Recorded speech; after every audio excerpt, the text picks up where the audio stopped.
আসসালামু আলাইকুম viewers, welcome back to my channel. আজকে শেয়ার করছি মিষ্টির দোকানের মতো পারফেক্ট মুচমুচে খাস্তা নিমকি রেসিপি। এই নিমকিটা বানানো কিন্তু খুবই সহজ। প্রথমে একটা বাটিতে নিয়ে নিচ্ছি 1 কাপ আটা,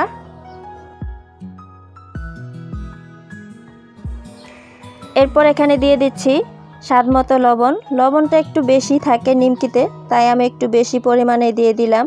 দিয়ে দিচ্ছি 1 চা চামচ কালো জিরা। সব কিছু দিয়ে এখন আমি চামচ দিয়ে শুকনো উপকরণগুলো নেড়েচেড়ে মিক্স করে নেব। মিশিয়ে নেওয়া হয়ে গেছে। এখন দিয়ে দিচ্ছি এখানে 2 টেবিল চামচ রান্নার তেল। তেলটা একটু বেশি পরিমাণে দেওয়ার চেষ্টা করবেন, এতে করে নিমকিটা কিন্তু অনেক বেশি খাস্তা হবে। হাত দিয়ে ভালোভাবে ঘষে ঘষে আটার সঙ্গে তেলটাকে মিশিয়ে নিচ্ছি। মেশানো কিন্তু হয়ে গেছে, দেখেই বুঝতে পারছেন। এখন এখানে নরমাল তাপমাত্রার পানি দিয়ে একটা ডো তৈরি করে নিব। পানিটা একেবারেই দেয়া যাবে না, পানিটা অল্প অল্প করে দিয়ে সফট একটা ডো তৈরি করে নিতে হবে। আমি অল্প অল্প করে পানি দিয়ে একটা ডো তৈরি করে নিয়েছি। এখন ডোটাকে আমি কয়েক সেকেন্ডের জন্য ভালোভাবে মথে নিলাম। এখন কিছুটা তেল মাখিয়ে ডোয়ের মধ্যে তারপরে ডোটাকে আমি 5 মিনিটের জন্য রেস্টে রেখে দিব। একটা প্লেট দিয়ে ঢেকে রেখে দিচ্ছি। ফিরে এলাম 5 মিনিট পর। দেখতেই পাচ্ছেন ডোটা কিন্তু আগে থেকে অনেক বেশি সফট হয়ে গেছে। লেচি কেটে নিয়েছি ছোট ছোট করে। এখন রুটি বেলার পিঁড়িতে একটা লেচি নিয়ে নিলাম আর কিছুটা আটা ছিটিয়ে নিলাম। এখন একটা বেলুন দিয়ে ছোট সাইজের একটা রুটি বেলে নিব। অনেকেই কিন্তু অনেক রকমভাবে তৈরি করে, তবে আমি আমার মতোই তৈরি করে নিচ্ছি। আমি একেবারে সহজভাবে তৈরি করে দেখানোর চেষ্টা করেছি। রুটিটা আমি একটু পাতলা করে বেলে নিব। রুটিটা কিন্তু বেলা হয়ে গেছে, এর চাইতে বড় করব না রুটিটা। এখানে সামান্য পরিমাণ তেল দিয়ে দিলাম। এখন হাত দিয়ে তেলটাকে রুটির চারো সাইডে লাগিয়ে দিব।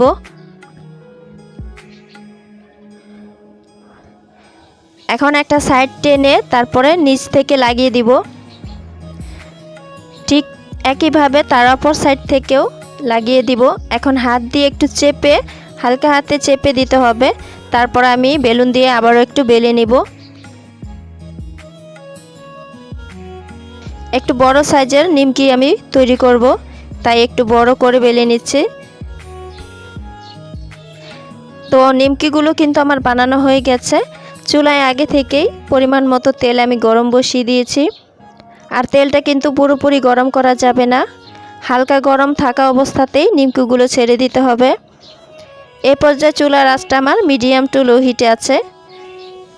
এখন একটা চামচ দিয়ে আমি নিমকির উপরে গরম তেল ছড়িয়ে দিচ্ছি, এতে করে নিমকিগুলো কিন্তু অনেক বেশি ফুলকো হবে। দেখতেই পাচ্ছেন নিমকিগুলো কিন্তু ফুলে উঠেছে। একটা পাশ হয়ে গেছে, উল্টে দিচ্ছি।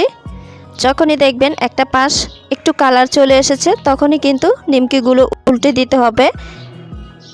তো 2-3 মিনিট পর পর উল্টে পাল্টে নিমকিগুলোকে আমি ভেজে নিয়েছি। খুব সুন্দর একটা কালার চলে এসেছে নিমকিগুলোতে। এখন একটা ছাঁকনি চামচ দিয়ে তেলটাকে ঝরিয়ে নিমকিগুলো আমি উঠিয়ে নিব। একইভাবে কিন্তু সবগুলো নিমকি আমি বানিয়ে নিব। এই তো দেখতেই পাচ্ছেন সবগুলো নিমকি আমি উঠিয়ে নিয়েছি। মাশাআল্লাহ, নিমকিগুলো কিন্তু দেখতে অনেক বেশি ইয়ামি লাগছে আর খেতেও কিন্তু অনেক বেশি মজার হয়েছে। বিকেলে টি টাইম স্ন্যাক্স হিসেবে কিন্তু এই নিমকিটা বানিয়ে ঝটপট চায়ের সঙ্গে পরিবেশন করতে পারেন। নিমকি দিয়ে চা খেতে কিন্তু অনেক বেশি মজা লাগে। আশা করছি আমার আজকের এই নিমকি রেসিপি আপনাদের ভালো লেগেছে। পরবর্তী ভিডিও দেখার আমন্ত্রণ জানিয়ে আজ এখানেই বিদায় নিচ্ছি।